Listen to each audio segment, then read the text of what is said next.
talked about the humility of the dove. He said that the dove is a bird that is very innocent. He said the dove includes itself when it does anything. It's fully immersed in it.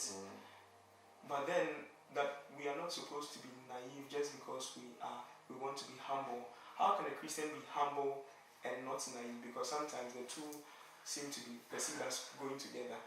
Okay.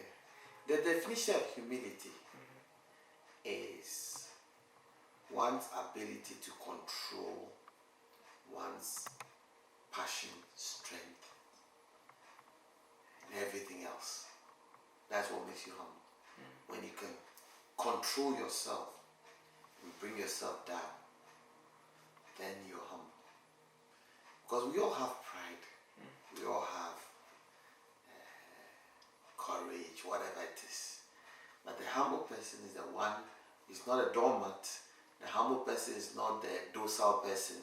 The humble person is the one who decides. That's what the difference between being docile and being humble. Being docile doesn't mean you're humble.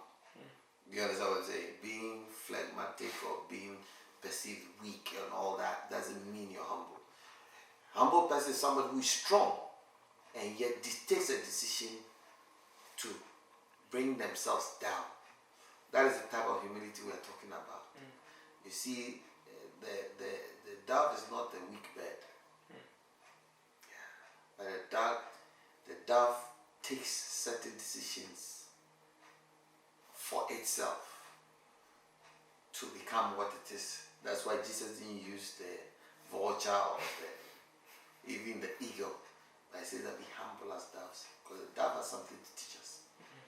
So being humble is you are strong, you can fly, you can do whatever other birds do, but you choose to do some certain things.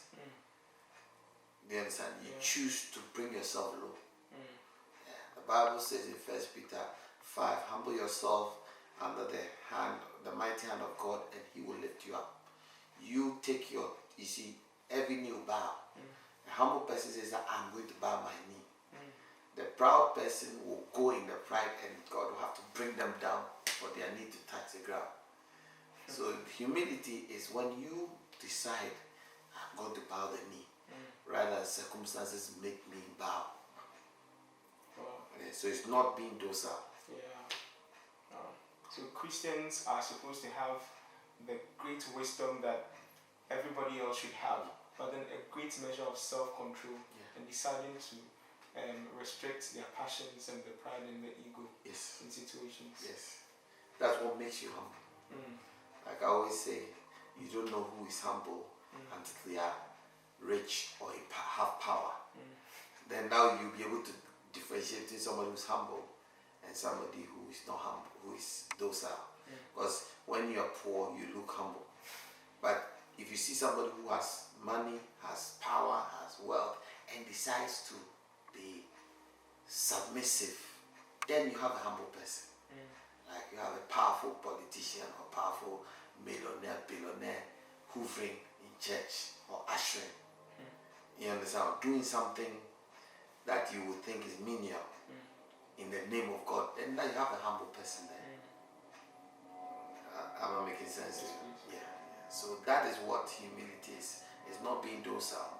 It is having all the strengths, everything you think of, but then deciding to control it for the sake of God, sake of people, sake of whatever. Then you're a humble person.